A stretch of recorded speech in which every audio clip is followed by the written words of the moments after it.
Yo, welcome to part 2 of our E3 coverage, the multi-console games, here at Trippy Commentaries.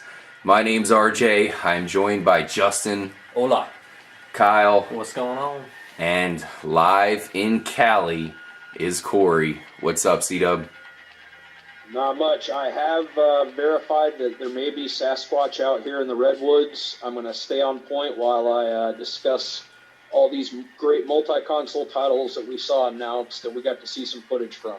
Yeah, definitely. Let's go ahead and get right into it, Corey. Make sure to stay very safe out there because that thing will get you, trust me. I heard that like beef jerky. Yeah, that's for sure. Let's go ahead and talk about this new Star Wars Battlefront game. This is extremely exciting for us because it's been so long since we've had one, and the thought of having a new one on these new, next-gen consoles is really going to be amazing. Now, unfortunately, we didn't really get any new information here at E3. Anything you want to mention when it comes to this new Star Wars Battlefront 3, C-Dub? Yeah, one thing that I did notice on the little preview that we saw that the developers are taking extreme measures to capture every vibe of Star Wars.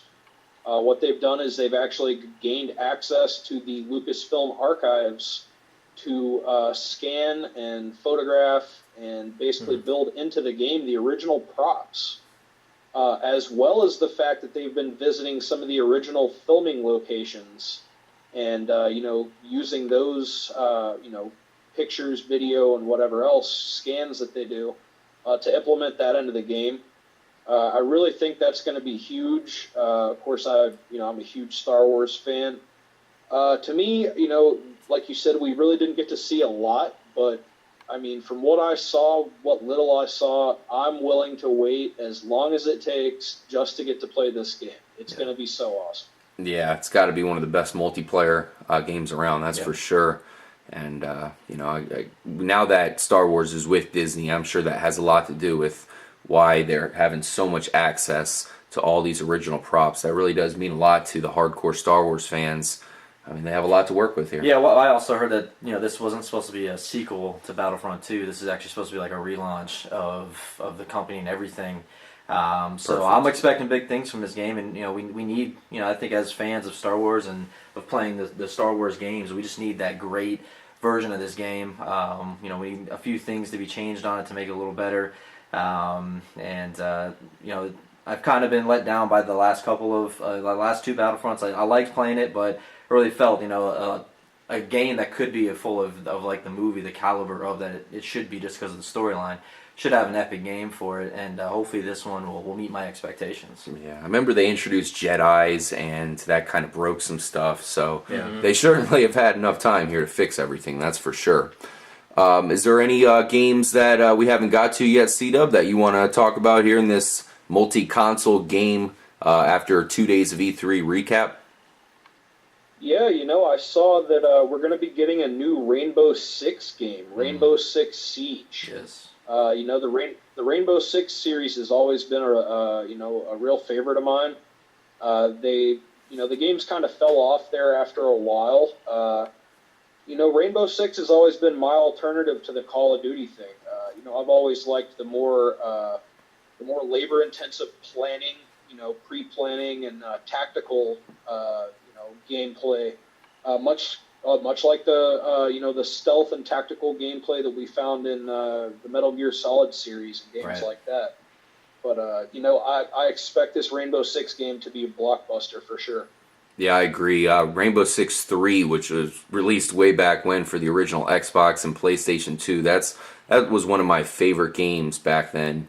And I've kind of been waiting for them to improve the series. Every release after that, the Rainbow Six Vegas, it seems like stagnant releases where they really did nothing to appease the fans of that series. Yeah, kind of got like repetitive, same Big thing time. over and over again. Sure. There's also another Tom Clancy title that kind of drew my attention. The trailer did.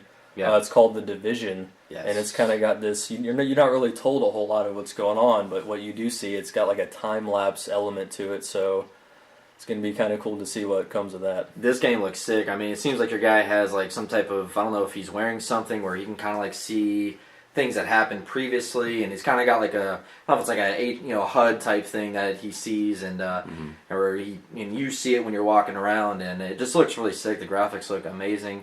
And it definitely looks like some crazy stuff's going on. And we've been, like I said, they haven't shown us a whole lot of it yet, but what I have seen, it just looks like it's building up to be a pretty sick game. Yeah, and one huge announcement that they made for me is the fact that and we're still talking about Ubisoft here. We've kind of been talking a lot of their games here lately. Of course, getting into the Tom Clancy titles. Right. Ubisoft is definitely one of my favorite developers. They come out with solid games with the Assassin's Creed series, the Tom Clancy games, and 2 games that they're coming out with. Well, actually just 1 game, Far Cry. The new Far Cry, next gen only, which means a lot, because that means they're going to focus all their energy on making it a next gen console. Far Cry did a great job with the 360 and the PS3 with being one of those games, that really kind of showed what those consoles they could do early on. And it's good to see that Far Cry is once again going to be leading that here with this new PS4, the new Xbox One. I mean, the open world dynamic, that's what we want to see here. That is what we want to see. And for it to be a first person shooter and be the open world, it makes it really cool. It's a little different than what we're used to, like with GTA and Assassin's Creed, where it's not. I love the game. I love the premise of the game. I love how you can set things off to create one action, and then that helps you like sneak in the back and take out a whole freaking village of militant fighters. Yeah. I can't wait for the Far Cry game to come out, and like you said, it's going to be one of the leading ones. And Ubisoft is one of the leading companies. Every single year to come out these games, they're going to have the new Assassin's Creed and this game coming out. It's going to be big time home runs for them. Yep. Yeah, definitely. And one game that's kind of on the same line as that Far Cry, as far as open world, is the new Dead Island game, which was very popular. Yeah. Definitely much needed for a next-gen release, which is what this will be. I'm sure it'll be very popular once again, because that's another game that definitely could use some obvious upgrades here, which we'll probably see here. Well, see, I've always felt like the zombie games that were like, they always let me down. I was like, come on, give me like The Walking Dead. I want like a realistic type zombie game. It just always kind of seems like, we're going to Call of Duty to play zombie games. It's like we're missing that good zombie game. So hopefully this one's good. I like the other 2, but I still wasn't sold on. I'm still waiting for like that really good game. Walking Dead they took a shit on video games because their Walking Dead games are horrible. I mean, it would be great, and you think it would be very popular because a lot of people are into the whole zombie aspect. So. Yeah. And I have to say, unfortunately, I have been able to get my hands on Dead Rising 3. I cannot wait to play that game. It's an Xbox exclusive, and they actually had some really exciting news about a DLC, which we'll get to coming up next, where we'll talk about the Xbox One games that they announced there at E3 this year. But definitely looking forward to playing Dead Island. That's a game that I missed. I know it was extremely popular. I kind of wanted to see it get upgraded here because I've seen the gameplay. I've watched other people play, and it really didn't interest me too much. It seemed like games like Dead Rising 2 in this case, and even Dead Rising 1 just did that stuff a lot better.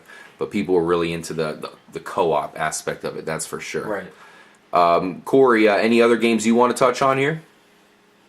I'm actually not 100% sure if this is going to be a console exclusive or not, but I did see something about a new Doom. I was always a fan of the original, even up to the Xbox versions of Doom. That was kind of the one that started it all for me, along with Wolfenstein. Did you guys hear anything on whether that will be a console exclusive or not? I fully expect it to be on both next-gen consoles. It was a teaser trailer. In fact, it might even be on the current gen. I didn't check that. But they just gave us the teaser trailer. It was definitely nice for them to be like, hey, we're still around. We're coming out with a new game. And like you, Corey, I'm extremely interested after this Wolfenstein game. People seem to be enjoying it. It's good to see that they're not bringing back these old games and kind of raping our childhood like they did with the Duke Nukem game, which completely sucked. They hyped that one up just to release it, and it was garbage. Yeah, those Doom games, man, those games are freak you out playing them. They did a very good job. I'm sure the next one is going to be even more crazy. A lot of stuff kind of jumping out at you, a lot of dark corners you got to go around, and I was just like Corey. I've always been a fan of Doom, even the newer ones for the Xbox. I've always been a fan of them, so I think this game's going to be pretty sweet. Yeah. One game I wanted to ask you about FPS, Kyle, is this new Battlefield game, Battlefield Hardline. I really like the change of events here because I'm getting a little bit sick of the same battlefield over and over again. So they're changing it up to cops versus robbers. Yeah. That will be released on next gen and current gen systems. So do not look for anything too crazy. That's there. what disappoints me a little bit. Unfortunately, Me too. that's when you hear that, it's like, oh man, I was hoping they'd go big time with one it. step further. But I mean, I think it's still going to be good. I like like you said, the aspect of both sides of it, the cops and the kind of the gang guys. Mm-hmm. It looks good so far, but like I said, this is another trailer so far. We haven't seen gameplay footage, so I'm a little skeptical of that. I feel they try to lead you in on those when they do that. So this is a game I'll probably play, but I'm not with all these other games. It's not really on my radar right now. Yeah, I definitely will want to play it because we'll be getting a next gen console here at the channel very soon, and the one thing we're going to be looking for is good multiplayer games where we can obviously kick some ass. Three of us normally do pretty well in these sort of games, so we're going to be looking for the right one that we're comfortable with, obviously that we do well in, so we can commentate and do that kind of stuff for the channel for you guys. And obviously I'm looking forward to the new Halo 2. That might be one that we got our eyes on. We'll talk about that when we get into the Xbox.